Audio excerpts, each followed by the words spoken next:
maka orangnya tak lakai kerja polisi juga, tak menganggap polisi tu. Haya dan kepolisian meraksa Banda Aceh, Satpol PP, WH itu bekerja sama dengan tim gabungan mereka untuk merazia tengah-tengah malam. Itu mai awak mengkap martabak berapa hari yang lalu. Nah ni kan, yang bertiap-tiap awak mengkap martabak ini. Lo yang ayat tu mikir, di Mesir, tahu ni tempat Mesir deh, behek ke pegang. Han depan, Bangka, ni depan, han depan deh. Di Mesir nama martabak anggung dua. Di Bangka nasi martabak. Buktinya awaknya naik mekat leh deh, han akut. Ibadah awak mekat martabak Mesir, yang mekatlah martabak Mesir kau birun. Olian nama martabak Bangka, kai mekat tiu birun, karena martabak Bangka.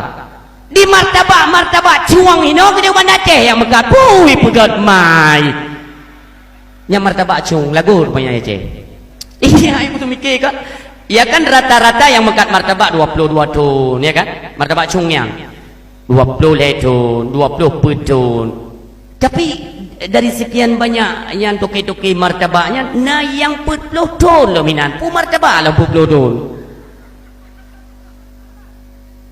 Artinya kan 40 ton mentang getai yang menan cara ada pegang. Padahal yang umum-umum lagi agaknya 40 tonnya, hanya payah yang mengkau Banda Aceh. Itu kan salah seorang dari warga Medan ya, Sumatera. Ya kita ngon ni kena.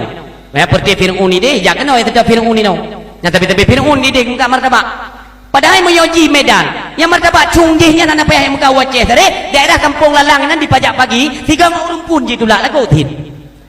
Cukup bantat ka, pui pegat but di Aceh.